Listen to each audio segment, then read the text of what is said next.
নাঙ্গলকোটের ৫ নং ওয়ার্ড বিএনপির মতবিনিময় সভা অনুষ্ঠিত। কুমিল্লার নাঙ্গলকোট পৌরসভার ৫ নং ওয়ার্ড কর্তৃক আয়োজিত এলাকাবাসী ও বিএনপির অঙ্গ সংগঠনের নেতাকর্মীদের সঙ্গে মেয়র প্রার্থীর এক নির্বাচনী মতবিনিময় সভা অনুষ্ঠিত হয়েছে। বৃহস্পতিবার সন্ধ্যায় পৌরসভার চৌকুড়ি গ্রামে নাসিরের বাড়ির সামনে এই মতবিনিময় সভা অনুষ্ঠিত হয়। পৌর বিএনপির সাবেক আহ্বায়ক আব্দুল বাতিন মেম্বারের সভাপতিত্বে মতবিনিময় সভায় প্রধান অতিথির বক্তব্য রাখেন মেয়র প্রার্থী পৌরসভা বিএনপির সাবেক আহ্বায়ক আনোয়ার হোসেন মুকুল। মোহন ভূঁইয়ার সঞ্চালনে অন্যান্যের মধ্যে বক্তব্য রাখেন নাঙ্গলকোট উপজেলা স্বেচ্ছাসেবক দলের নেতা মফিজুর রহমান, নাঙ্গলকোট বিএনপি নেতা একরাম হোসেন, পৌরসভা ছাত্রদল নেতা মাহমুদ রাসেল, পৌরসভা ছাত্রদলের আহ্বায়ক প্রার্থী মাহমুদ বেলাল হোসেন, ইঞ্জিনিয়ার মাহবুব, নাঙ্গলকোট ও ওলামা দলের সভাপতি হাফেজ মাসুদ, মোহাম্মদ ইয়াসিন ভিন্ডার সহ প্রমুখ।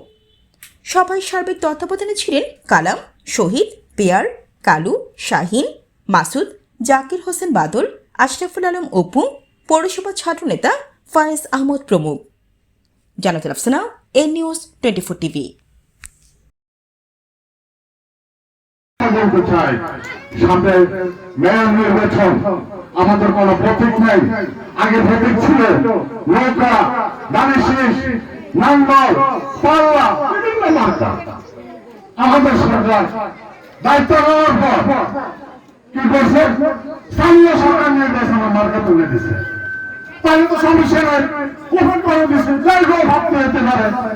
আমাদের মাননীয় সংসদ সদস্য 2বার পৌরসভা মিটিংয়ে বলেছে যেই জনপ্রিয় সেই নির্বাচিত হবে।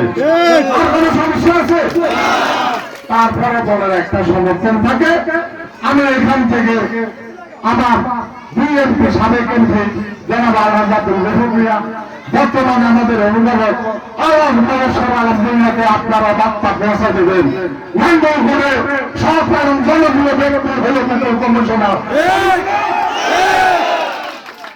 পরিশেষে আর কথা বলবো না। পরিশেষে যারা এই প্রোগ্রামের আয়োজন করেছেন, বিশেষ করে আমি অনেকে নাম জানি। ওই যে ভাই একরাম, ওই জামাল, শহীদ, কালু, পেয়ারকুল, এভাবে অনেক সবাইকে কালাম